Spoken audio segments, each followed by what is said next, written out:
जय हिंद। आप सभी का फिर से एक बार लक्ष्य साथी यूट्यूब चैनल पर स्वागत है। हमारी सीरीज चल रही थी और चलती रहेगी जब तक ये कंप्लीट प्राचीन भारत का इतिहास नहीं हो जाता, तब तक ये सीरीज चलती रहेगी। तो इसके अंदर हमने 10 सीरीज देख ली थी, ये 11 सीरीज है। इसके अंदर हम देखेंगे नवपाषाण काल, या कहें कि भारत में कृषि किस प्रकार आरंभ हुई, किस प्रकार कृषि का विकास हुआ, इसके अंदर हम देखेंगे। तो आइए चलते हैं।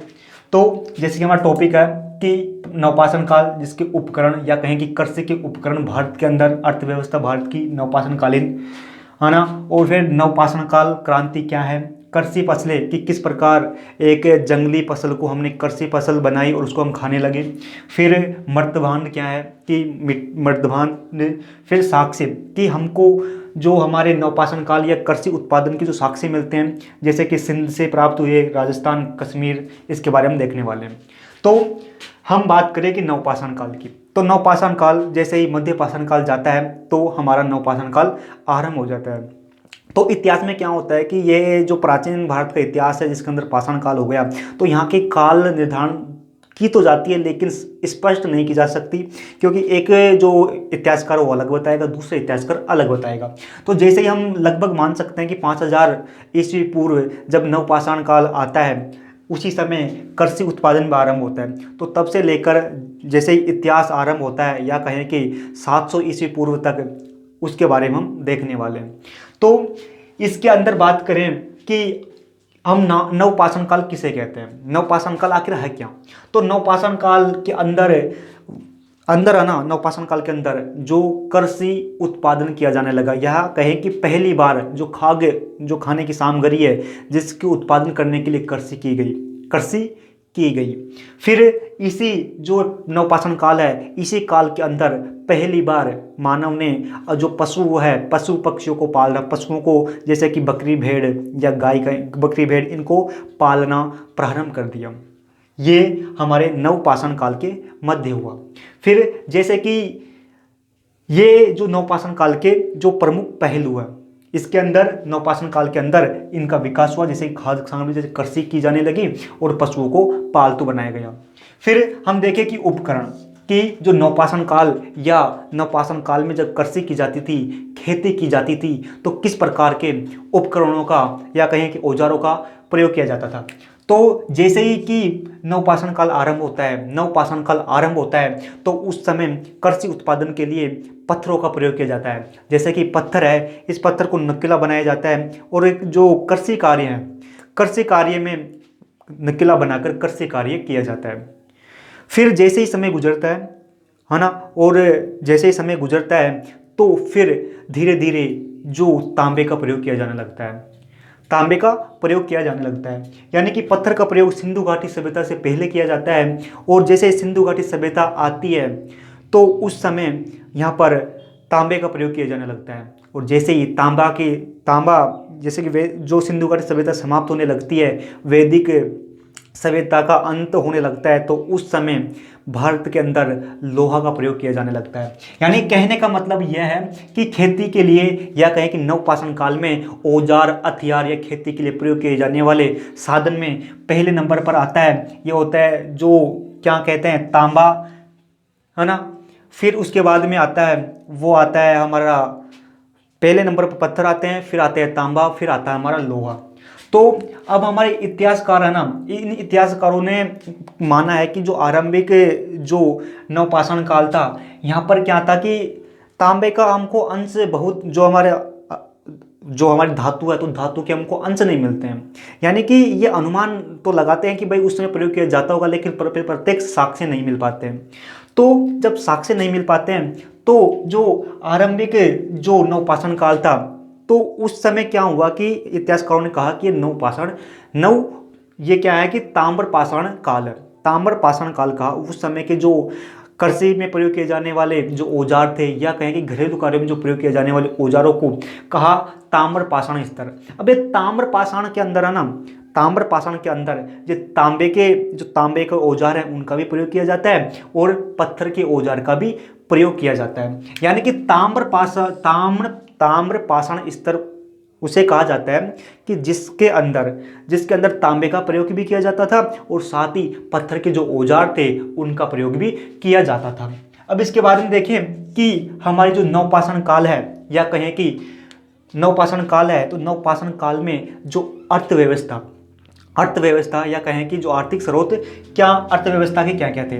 तो नवपाषाण काल जब आरंभ होता है, या कहें कि जब मध्य अवस्था में आता है नवपाषाण काल, तो इस समय आते आते यहाँ पर व्यापार व्यवस्था आरंभ हो जाती है। अब व्यापार व्यवस्था एक दूसरे के मध्य होएगी, या जो एक समूह से दूसरे समूह के मध्य होगी।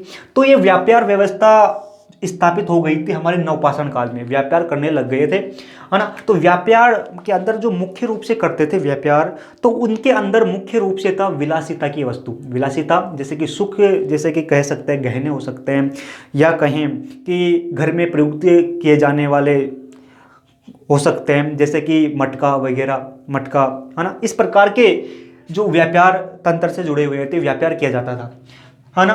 और जैसे कि ये तो हमने जो व्यापार तंत्र था, ये तो शहरी जो उस समय का कहें कि जो समूह था उनके मध्य था, लेकिन उस समय ग्राम भी था, गांव भी थे। तो उन गांव के मतलब दूर दूर लोग रहते थे।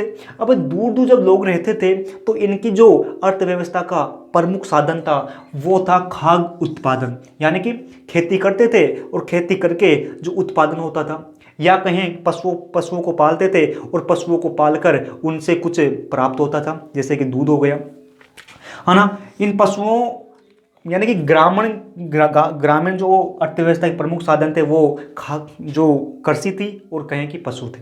ये आज भी हमारे ग्रामीण इलाके में मौजूद है। फिर देखिए कि नवपाषाण काल क्रांति क्या होती है। नवपाषाण काल क्रांति क्या होती है कि जैसे ही नवपाषाण काल आता है तो इस समय क्या होता है कि जनसंख्या बढ़ती है, और जैसे ही जनसंख्या बढ़ती है तो जो खाने की सामग्री है, ये खाने की सामग्री भी बढ़ती है। यानी कहने का मतलब यह है कि जो नवपाषाण काल क्रांति है, तो नवपाषाण काल क्रांति में जो लोगों की संख्या बढ़ती है। अब लोगों की संख्या की जो उनकी आवश्यकता है, उन आवश्यकता की पूर्ति करने के लिए खाद्य सामग्री यानी कि खाने की सामग्री का उत्पादन किया जाता है, तो इसको ही हम कहते हैं नवपाषाण काल क्रांति। फिर देखें कि कृषि फसलें, तो प्राचीन जो हम आज कृषि बोते हैं, खेती करते हैं, जैसे गेहूं, बाजरा, जौ, मक्का, कुछ भी हो सकता है। तो पहले जैसे आज कृषि करते हैं वैसे नहीं थी। पहले के समय में जैसे आज के जंगल है ना, जंगलों में जो कोई झाड़ियाँ उग जाती है, घास उग जाती है, ठीक उसी प्रकार उस समय ये थी, है ना। लेकिन समय के साथ साथ क्या हुआ, समय के साथ साथ जो ये वन्य फसल थी, जो वन के अंदर जो ये फसलें रहती थी, जो पहले तो ये वन में जिसका आज हम प्रयोग करते हैं खेती के लिए, जैसे गेहूं हो सकता है, पहले ये वन्य फसल थी, वन के अंदर होती थी, है ना। लेकिन फिर जैसे ही लोग जागरूक हुए, या कहें कि जो लोग हैं वो खेती करने लगे, यानी कि कहने का मतलब यह है कि जिसकी आज हम खेती करते हैं ये कहीं ना कहीं पहले एक जंगली फसल थी, जंगल की फसल थी। फिर बात करें कि इतिहासकार, अब इतिहासकार अलग अलग होते हैं, तो अलग अलग इतिहासकारों के अलग अलग विचार होते हैं। तो पहले के जो इतिहासकार थे, उन इतिहासकारों का मानना था कि ये कृषि है ना, पहले किसी एक स्थान पर उत्पन्न हुई, किसी एक स्थान पर कृषि क्या हो गई, कृषि की जाने लगी, या कहें कि एक स्थान पर कृषि की जाने लगी, या कहें कि पशुओं को पाला जाने लगा, है ना। और इसी स्थान से धीरे धीरे दूसरे स्थान पर ये कृषि करने की विधि और ये पशु पालने की विधि गई होगी।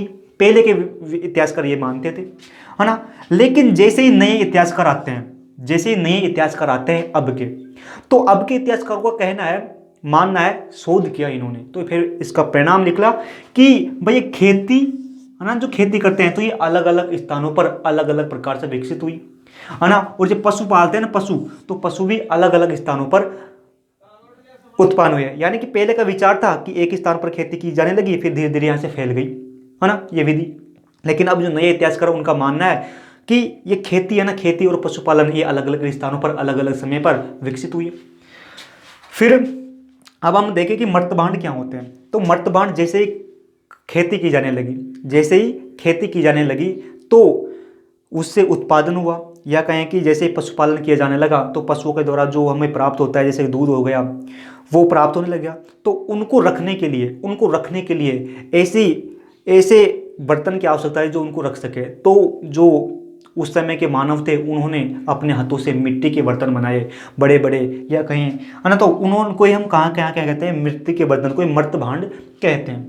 फिर जैसे कि साक्ष्य की बात करें कि नवपाषाण काल के हमको साक्ष्य किस प्रकार मिलते हैं, या कहें कि जो कृषि आरंभ हुई भारत के अंदर तो उसके हमको साक्ष्य तो मिलते होंगे, उसके आधार पर हमारे इतिहासकारों ने अनुमान लगाया होगा, या कहें कि इतिहास लिखा होगा, तो हम उन साक्ष्यों की बात करते हैं। जैसे कि सबसे पहले जो साक्ष्य मिलते हैं हमको कृषि के, या कहें कि नवपाषाण काल में जो कृषि होती थी उसके सबसे पहले हमको साक्ष्य मिलते हैं। जो सबसे पहले हमको साक्ष्य जिसको हम प्रमाणित तौर पर कह सकते हैं कि ये साक्ष्य उसी समय के हैं, तो ये मिलते हैं मेहरगढ़ एक स्थान है जो कि सिंध और बलूचिस्तान की जो सीमा है पाकिस्तान के अंदर, उसके आसपास एक इलाका क्षेत्र है जिसका नाम है मेहरगढ़। तो मेहरगढ़ पाकिस्तान में, तो वहाँ पर उत्खनन किया गया, यानी कि खोदा गया। वो खोदा गया 1977 में। जब खोदा गया तो वहाँ से हमको लगभग 5000 ईस्वी पूर्व, 5000 ईस्वी पूर्व के गेहूं और जौ प्राप्त हुए, गेहूं और जौ मिले, है ना। अब जो ऐसा माना जाता है, इतिहासकार ऐसा मानते हैं कि जो ये यहाँ पर हमको जो गेहूं और जौ मिले हैं ना पाकिस्तान के अंदर, यहीं से जो जैसे कि यूरोप है या कहीं यूनान में, तो यूनान में जो ये गेहूं बोने की विधि जो हमारे ये मेहरानगढ़ जो पाकिस्तान के अंदर है वहीं से शायद गई होगी, ऐसा हमारे इतिहासकारों को क्या करना है, मानना है।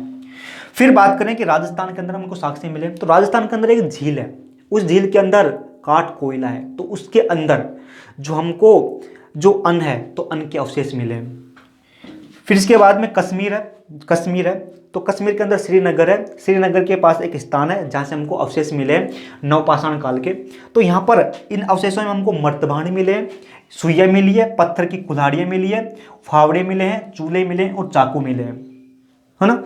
फिर इसी के साथ साथ हमको यहाँ पर सवाधान भी मिले हैं, सवाधान। अब ये सवाधान क्या होते हैं, सवाधान शव को दफनाने का एक स्थान होता है, सवाधान, या कहीं कि आज की भाषा में कहीं शमशान होता है। तो सवाधान में शव को दफनाया जाता था। लेकिन जो ये नवपाषाण काल है, यहाँ पर नवपाषाण काल में कश्मीर है, यहाँ पर जो शव को दफनाने की 2 प्रकार की विधियाँ प्रचलित थी। इनके अंदर एक को हम कहते हैं प्राथमिक विधि और दूसरी को हम कहते हैं द्वितीयक विधि। जो प्राथमिक विधि होती है, इस प्राथमिक विधि में शव को दफन कर दिया जाता था, सीधे ही शव, मतलब कोई शव मर गया व्यक्ति उसको दफन कर दिया जाता था, साथ ही उसके साथ जो उसके पशु थे उन पशुओं को भी दफन कर दिया जाता था, है ना। ये पहले हमको मिले प्राथमिक कब्रें कहते हैं। फिर जो द्वितीयक जो कब्र जिसको हमने कहा, तो द्वितीयक कब्र में क्या होता था कि पहले किसी व्यक्ति को उस कब्र में रख दिया, तो धीरे धीरे जब उसका शरीर समाप्त हो जाता है, हड्डियां बचती है, तो हड्डियों को एक जगह करके फिर उसका दफन किया जाता था। तो ये द्वितीयक हमको मिली। तो हमने इस पर जानने का प्रयास किया। यदि आप चाहते हो कि हम और बारीकी से बताएं तो उसको भी हम बता सकते हैं, लेकिन मुझे लगता है कि ये पर्याप्त है, पर्याप्त बारीकी से बताया गया। लेकिन हमारा जो टेलीग्राम चैनल है, यानी कि यदि आप इस वीडियो के डिस्क्रिप्शन में जाएंगे तो वहाँ पर हमारे टेलीग्राम चैनल की लिंक मिल जाएगी। तो उस टेलीग्राम पर चैनल पर प्रत्येक जो हमारे यहाँ पर वीडियो होता है उसका नोट्स मिल जाते हैं, तो आप उस पर जाकर उनको देख सकते हैं। अब हमारी अगली सीरीज आएगी, सीरीज नंबर 12। फिर मिलते हैं। जय हिंद।